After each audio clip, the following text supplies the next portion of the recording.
한미가 미사일 지침을 종료함에 따라 대륙 간탄도미사일 ICBM, 과 잠수함 발사탄도미사일 SLBM 개발은 물론 군사위성 발사용 우주로켓 개발 등 우주군사력 관련 기술력 확보에 초석이 될 것으로 보인다. 미사일 지침 종료는 최대 사거리 및 탄도 중량 제한이 해제된다는 뜻으로 한국은 미사일 주권을 확보하게 됐다. 문재인 대통령은 21일 현지 시간 백악관에서 열린 조 바이든 미국 대통령과의 첫 정상회담 직후 공동 기자회견에서 기쁜 마음으로 한미 미사일 지침 종료 사실을 전한다고 밝혔다. 한미 미사일 지침은 박정희 정부 말기인 1979년 10월에 만들어졌다.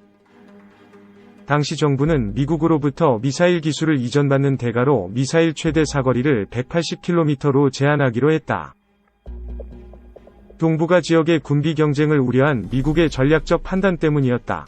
그러나 북한 핵미사일 위협이 점증하면서 미사일 지침에 따른 제한은 서서히 완화됐다.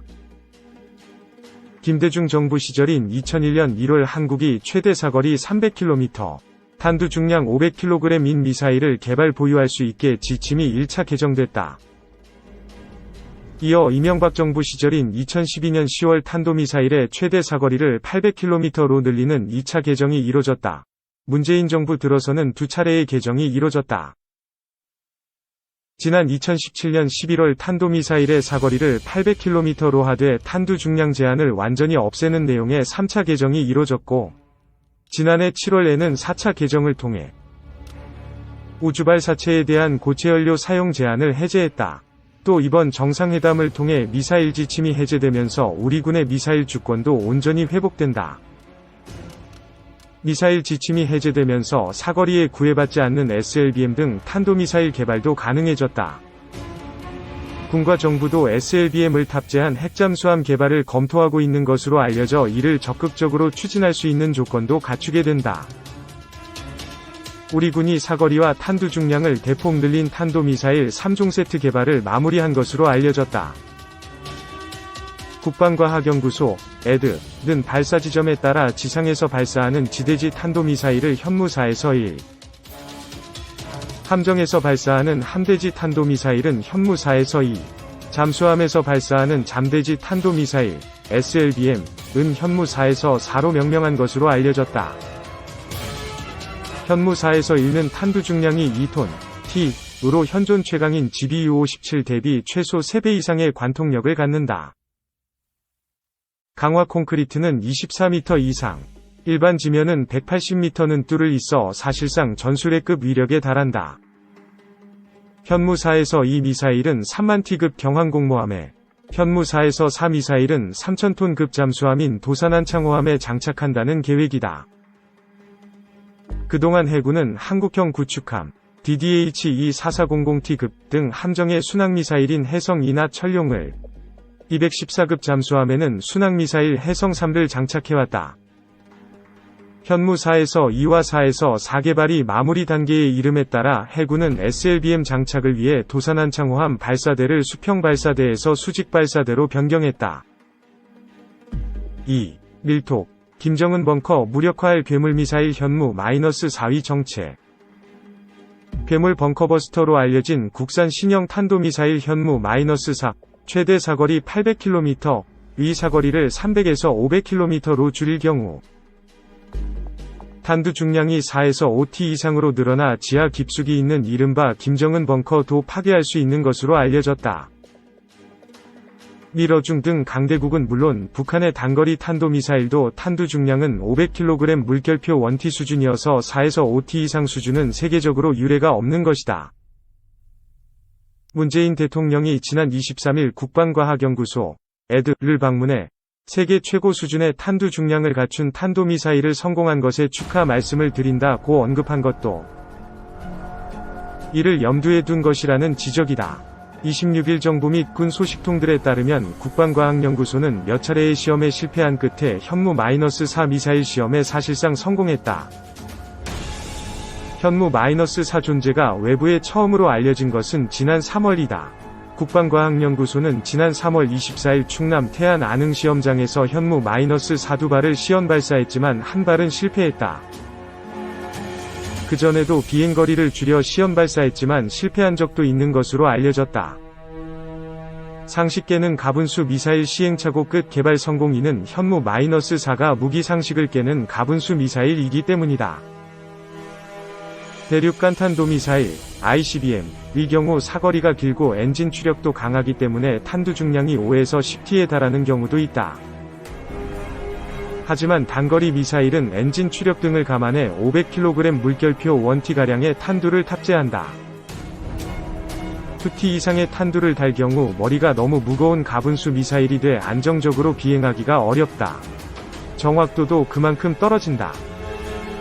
그럼에도 국방과학연구소가 탄두 중량 2T 이상의 괴물 미사일을 개발하게 된 것은 핵이 아닌 재래식 무기, 탄두로 지하 100m 이상 깊이에 있는 것으로 알려진 이른바 김정은 벙커를 비롯한 북한 주요 지휘소 등 북한 지하 전략 목표물들을 파괴하기 위해서다. 우리 공군은 이미 미국에서 도입한 GBU-28 벙커버스터 정밀유도 폭탄을 보유하고 있다. 걸프전 등에서 활약한 무기로 철근 콘크리트는 6m, 일반 토양, 흙은 30m 이상 관통에 들어가 폭발한다. 미국은 재래식 무기 중 가장 강한 관통 능력을 가진 것으로 알려진 GBU-57 못벙커버스터를 개발해 운용하고 있다.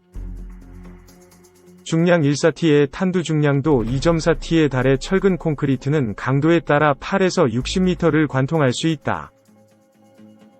유사시 미군은 B-2 스텔스 폭격기에 GBU-57 두 발을 탑재해 북한 주요 지하시설을 폭격할 수 있다. 하지만 이들 무기도 지하 100m 이상 깊이에 있는 북한의 일부 전략 지하시설은 파괴하기 힘들다고 한다. 개발 완료 단계에 있는 B-61-12 신형 전술핵 폭탄은 북한의 어떤 지하시설도 파괴할 수 있지만 핵무기여서 실제 사용하기가 쉽지 않다. 이에 따라 재래식 무기로 북한의 거의 모든 지하시설을 파괴할 수 있는 국산 괴물 미사일을 개발하게 됐다는 것이다. 미 벙커버스터 폭탄보다 위력 강해. 국방과학연구소는 괴물 미사일 현무-4가 정상적으로 비행해 목표물에 정확히 떨어지도록 하는데 시행착오를 여러 차례 겪은 뒤 해결책을 찾은 것으로 알려졌다. 현무-4는 원래 최대 사거리 800km일 경우 2T 탄두를 탑재할 수 있게 설계됐지만 사거리를 줄일 경우 탄두 중량을 늘릴 수 있다. 사거리를 300에서 500km로 줄일 경우 탄두 중량이 4에서 5T 이상으로 증가한다. 유사시 우리 중남부 지방에서 평양을 때릴 경우 500km짜리 미사일로도 충분히 타격이 가능하다.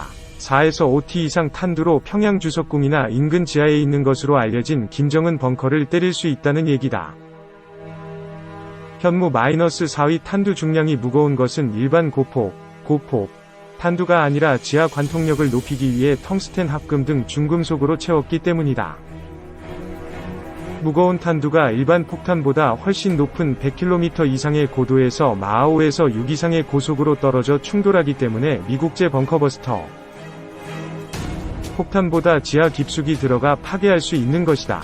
지구의 운석이 충돌할 때 엄청난 파괴력이 생기는 것과 마찬가지 원리다. 일부 전문가들은 현무-4가 북한이 미사일 시험할 때 쓰는 방식인 고각 발사로 발사해 마하 10 이상의 고속으로 충돌 전술핵 무기에 버금가는 위력을 갖고 있다고 보고 있다. 한 소식통은 이에 대해 고각 발사 방식은 아니면 웬만한 전술핵 무기와 비슷한 위력을 갖고 있다는 것은 다소 과장된 면이 있다고 말했다. 세 종류의 탄도미사일 보유하게 된 한국군 현재 한국군이 운용 중인 현무-2 탄도미사일의 탄두 중량도 500kg 물결표 1T이었다. 현무-4가 이를 뛰어넘는 탄두를 달 수 있게 된 데엔 지난 2017년 미사일 지침 개정이 결정적인 역할을 했다. 당시 문재인 대통령과 미 트럼프 대통령은 한미 정상회담을 통해 800km 미사일에 최대 2T 탄두를 달 수 있고 사거리를 줄일 경우 탄두 중량을 늘릴 수 있게 해 사실상 탄두 중량 제한을 철폐하는 데 합의했다. 미국의 탄두 중량 제한 철폐는 우리 군 관계자들도 반신반의했던 사안이었다. 정부의 한 소식통은 종전 미국의 행태로 봤을 때 탄두 중량 제한 철폐는 기대하기 어려웠던 사안이었다며 하지만 통 크게 결정하는 트럼프 대통령의 특성을 우리가 잘 활용해 끌어낸 측면이 있다. 고 말했다. 현무는 우리 군이 보유하고 있는 미사일 중 지대지 미사일에 붙는 이름이다. 북방을 지키는 수호신이라는 뜻이다.